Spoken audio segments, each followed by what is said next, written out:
Since I can remember, there has been a sharp and unpleasant difference in how they treated me and my younger sister, Katie.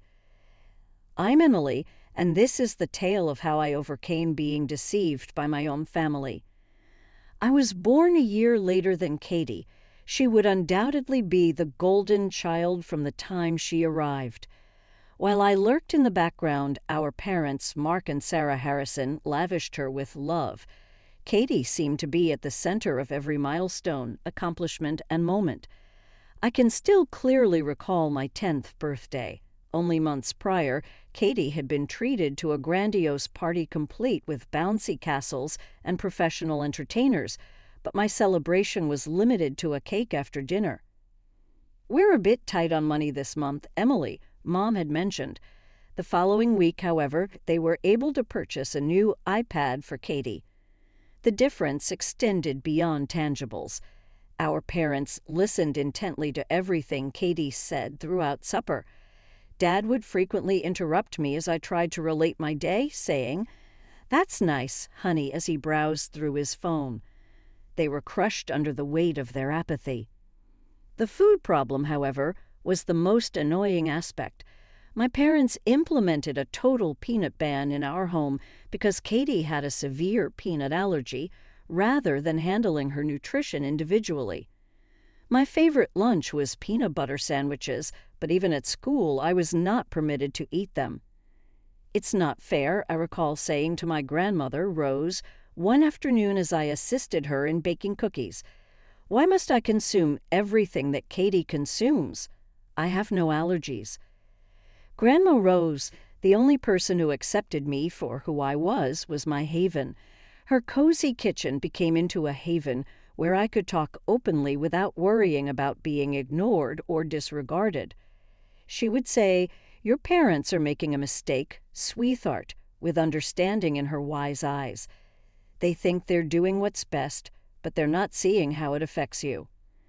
Her familiar movements were reassuring as I watched her measure flour into a basin. Katie said that she might want to take dance lessons, so Mom got her new dancing shoes yesterday. However, Mother told me it was too costly when I sought to join the science club. Grandma Rose's expression grew stern. "Emily, I've tried discussing this with your mother. I told her only last week that she must treat you both fairly. However, Sarah," she shook her head and moaned. "She claims Katie is more talented, more outgoing, says you're too introverted, that it's harder to connect with you." Although her words were painful, they were expected. I had previously heard my parents talking about how Katie was the unique daughter with endless possibilities.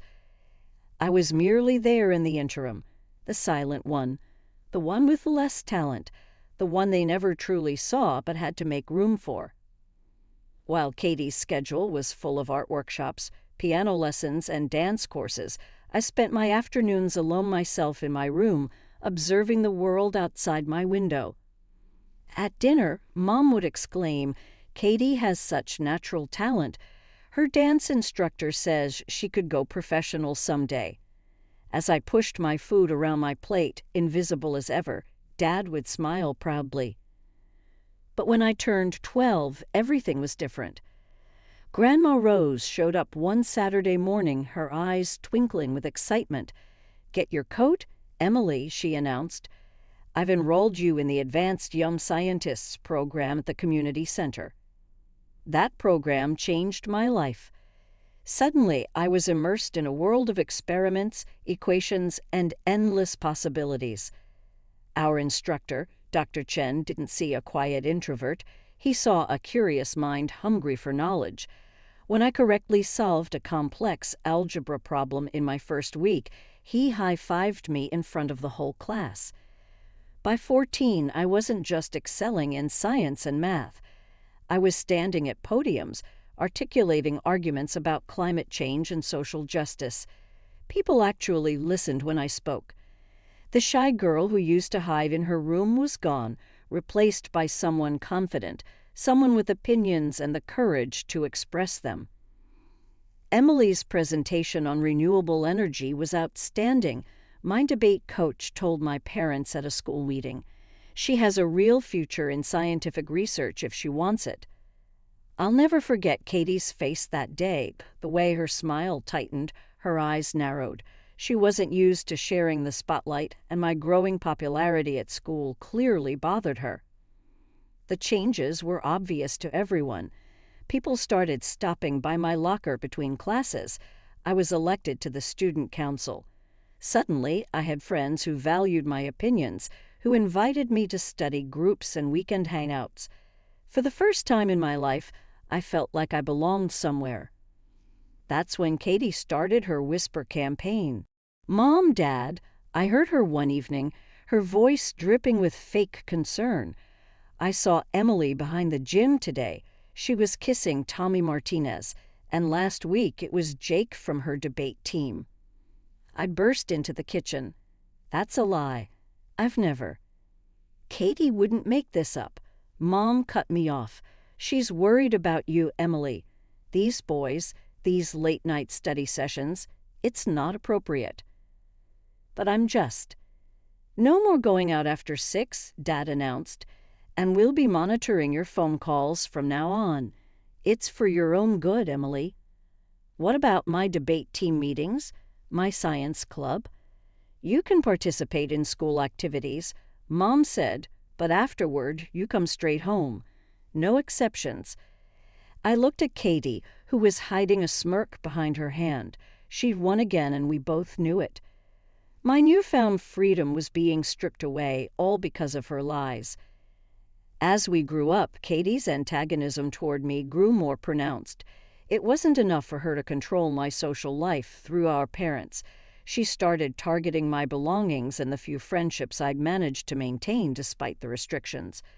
One morning, I found my science project drenched in water, the careful calculations I'd spent weeks on bleeding into illegible smears. Another time, my favorite sweater, a birthday gift from Grandma Rose, mysteriously ended up with bleach stains. But the worst was what she did to my friendship with Rachel. We'd been close since middle school, bonding over our love of biology and bad reality TV shows. Rachel was one of the few friends who stuck by me despite Katie's previous rumors, but even she had her breaking point. How could you? Rachel confronted me one day at my locker, her eyes filled with tears. "Katie told me everything.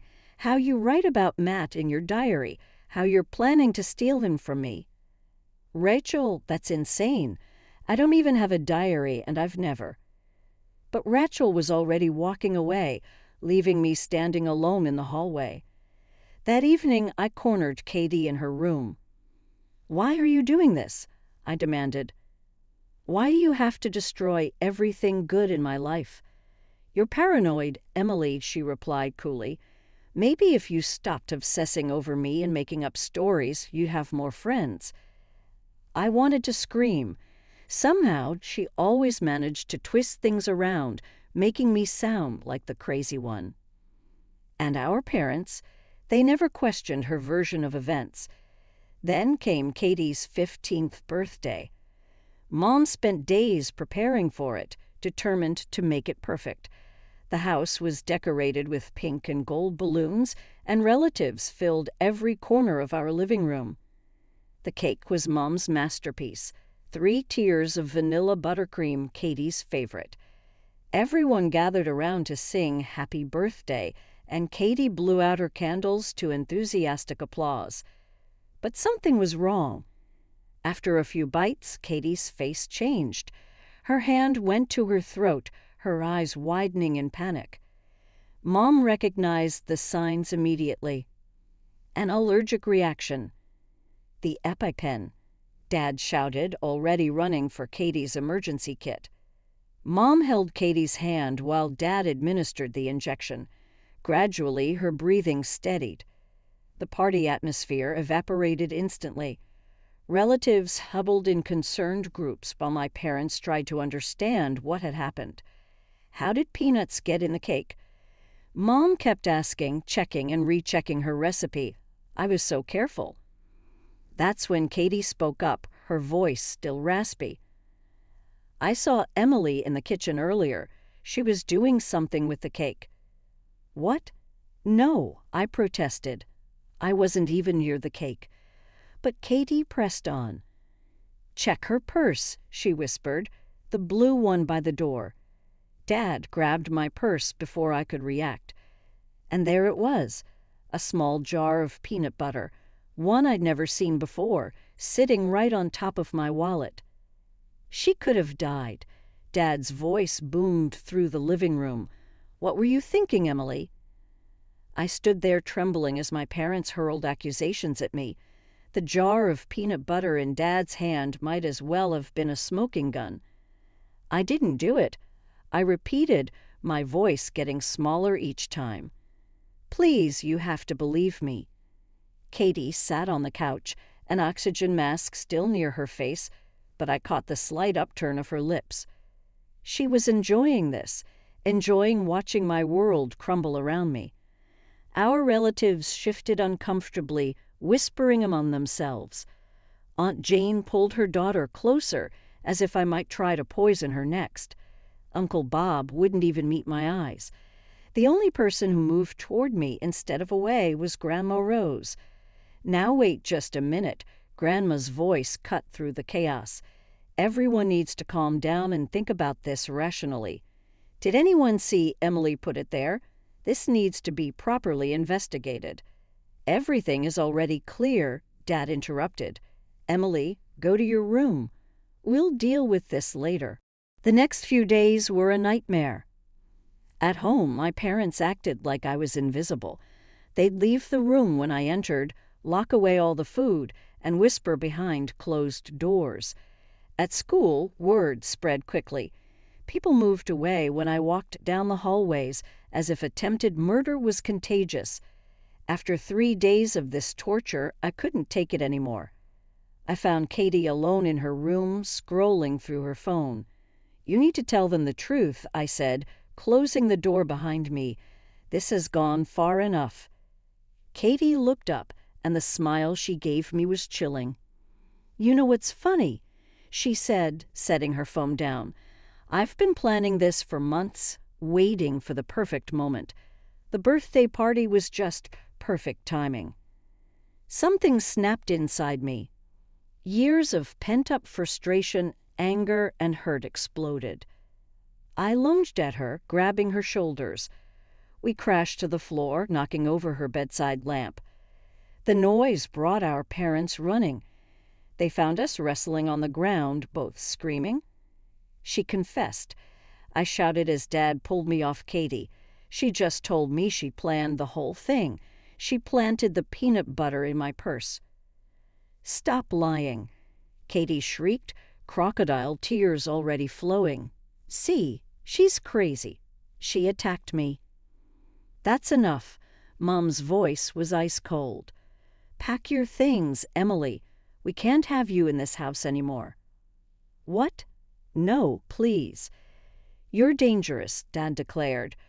We'll call your grandmother. Either she picks you up by morning or we're calling social services. I fell to my knees, begging them to listen, to understand. But their faces were stone. Katie stood behind them, and through my tears I could see her satisfied smile. Grandma arrived at dawn, her ancient station wagon idling in our driveway. As I loaded my hastily packed bags into her car, she confronted my parents one last time. What you're doing is despicable, she told them. You're choosing to believe a lie over your own daughter. Someday you'll realize what you've done, and it'll be too late. They didn't respond. They just stood in the doorway, Katie between them, watching as Grandma drove me away from the only home I'd ever known. Living with Grandma Rose was like finally being able to breathe after years of suffocation. Within a month, she had legally adopted me, handled all the paperwork for my transfer to Riverside High School, and converted her sewing room into my bedroom. At Riverside, nobody knew about the birthday party incident or Katie's lies. I was just the new girl with good grades and a quiet smile. Slowly, I started making friends again. Real friends this time, who didn't have Katie whispering poison in their ears. I threw myself into my studies with renewed passion.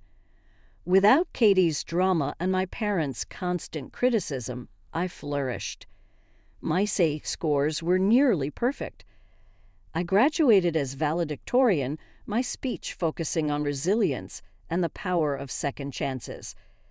My parents didn't come to the graduation ceremony. I'd sent them an invitation, more out of formality than hope, but received no response. It hurt, but less than I expected. Grandma Rose's proud tears as I accepted my diploma meant more than their absence.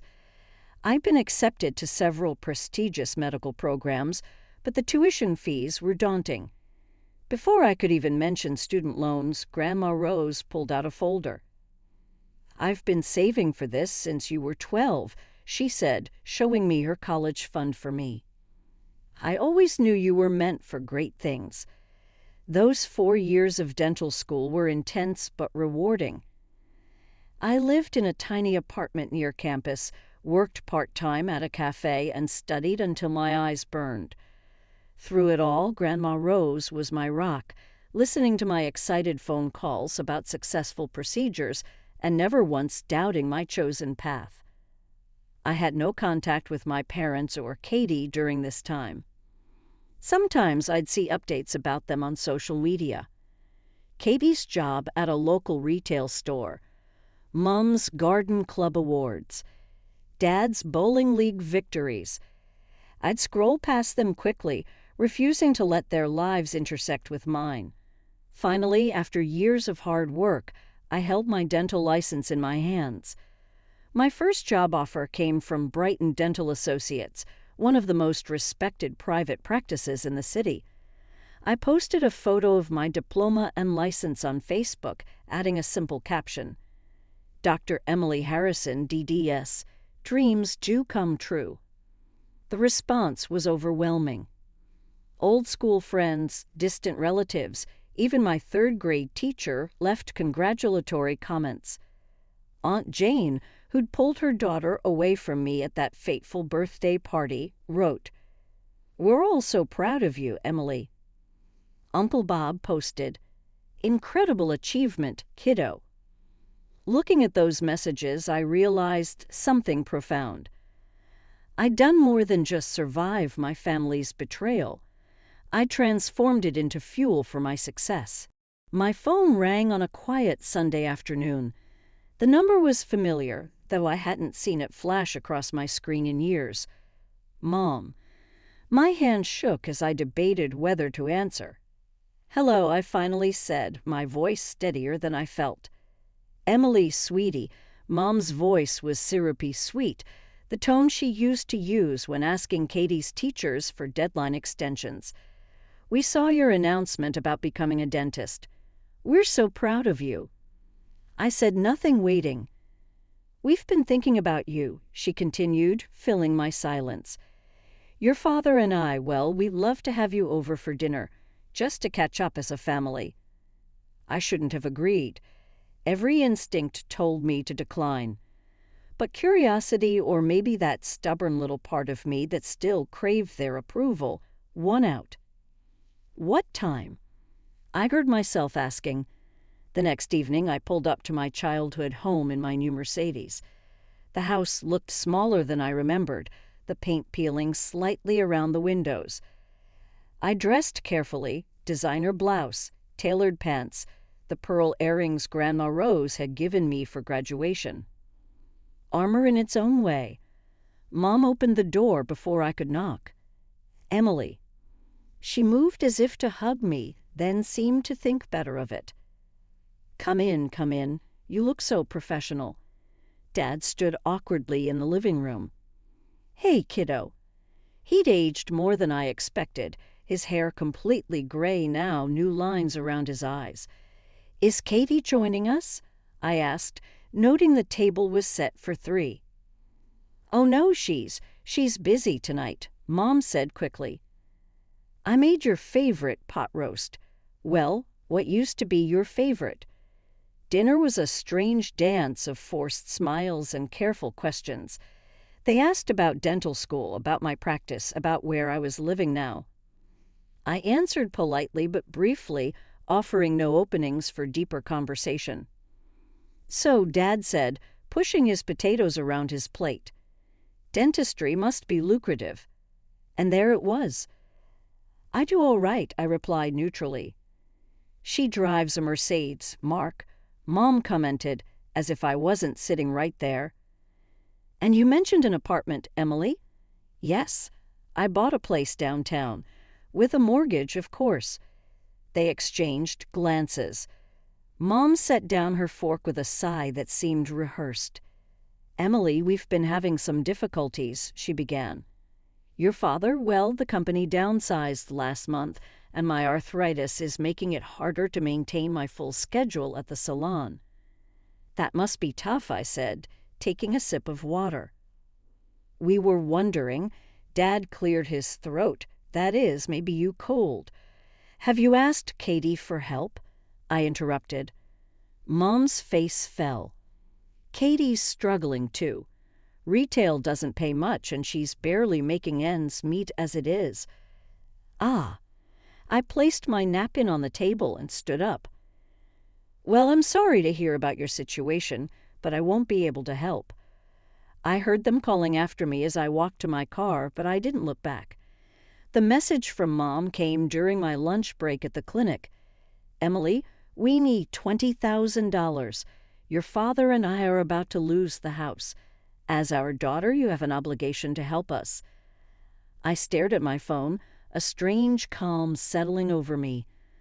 Finally, an opportunity. I'll give you the money, I typed back on one condition. Publicly admit on social media that I never put peanuts in Katie's birthday cake. Admit that you threw me out of the house because of Katie's lies. Tell everyone the truth. The typing bubble appeared and disappeared several times. Finally, after what seemed like hours, her response came through. We can't do that. It would destroy our family's reputation in the community. People would judge us. Surely you understand. I laughed without humor. Then you understand that I won't be giving you any money. Surely you understand. The response was immediate this time. After everything we've done for you. I turned off my phone and went back to work. 2 hours later, during my afternoon break, I saw Katie's name light up my screen. Something made me hit the record button before answering. Hello, Katie. You heartless, she snarled, her voice dripping with venom. Mom's crying because of you. They're about to lose everything, and you're playing games. I'm not playing games, I replied calmly. I'm asking for the truth. I want them to admit what they did to me. What you did to me. Never going to happen, sis. You know why. Because it would hurt me, and they'll never do anything to hurt their precious Katie. Her voice took on a sing-song quality. They've always loved me more, you know. Even after I told them about the peanut butter. My heart stopped. What do you mean? Oh, didn't you know? She laughed again, the sound chilling. A few months after you left, I told them I planted that jar in your purse. They didn't even care. Dad just said it was probably for the best that you were gone anyway. That's how much they prefer me over you. My hands were shaking, but I kept my voice steady. You admitted it to them. Of course I did. I was so proud of my plan, I had to tell someone. And guess what? They didn't care. Each word was punctuated with malicious glee. They'll never admit it publicly because it would make me look bad. So you can forget about your little confession demand. The line went dead. I sat there, staring at my phone, the recording safely saved. After all these years, I finally had proof. My sister's voice admitting to everything, the setup, the lies, our parents' willful blindness. With steady hands, I crafted the Facebook post that would change everything. No dramatics. No accusations. Just the truth finally set free. Many of you remember the incident at my sister's 15th birthday party, I wrote. The day my parents kicked me out of their house for allegedly trying to harm my sister with peanuts. For years, I've carried the weight of that false accusation. Today, I'm sharing my story, not out of vengeance, but because the truth deserves to be heard. I detailed everything. The years of favoritism, Katie's escalating lies, my parents' blind devotion to her. I explained how they'd recently reached out, not to apologize, but to demand $20,000 from me. And now, I wrote, I have proof of what really happened that day. Listen to this recent conversation with my sister. I attached the audio file. Katie's voice was clear as day, bragging about planting the peanut butter in my purse, admitting that our parents knew the truth but chose to protect her anyway. The cruel laugh as she described their indifference to ruining my life. Within minutes, the post exploded. Aunt Jane wrote a lengthy apology. Uncle Bob called me directly, his voice thick with tears as he expressed his regret for believing the lies. Even my old friend Rachel reached out, finally understanding why our friendship had really ended. Then came the angry messages from my family. Take that down immediately, Mom demanded via text. You're destroying this family, Dad bellowed in a voicemail. Katie said, I'll sue you for recording me without my consent. I sent the identical reply in response to each of them. Every conversation is being captured on tape and saved for future use. Copies are in the possession of my lawyer. Any harassment or threats will be handled legally. Do not get in touch with me again unless you are using the appropriate legal channels. They must have recognized at last that I was no longer that helpless adolescent girl. The messages ceased. The phone calls ceased. The harassment on social media stopped. The night after I posted, Grandma Rose arrived with a bottle of champagne. To the truth, she poured a glass for each of us. And to you, my brave girl. I fought back tears as I told her I couldn't have done any of this without you. You were the only one who believed in me when everyone else turned away. With pride shining in her eyes, she took my hand. I never had any doubts about you. And now look at you. Strong, successful, and at last devoid of their lies. Do you believe they will ever acknowledge their actions? Put an effort to put things right. Grandma Rose gave a headshake. Some people would prefer continue living their lies than confront their own reality. However, that is their burden, not yours. Of course, she was correct. Usually she is. I made my decision long ago, and Katie and my parents made theirs. Just as I've created a life for myself, they will also have to deal with the fallout from their decisions. My practice, my friends, and my relationship with Grandma Rose, the only real parent I've ever known, are my main priorities these days. I am no longer haunted by the past.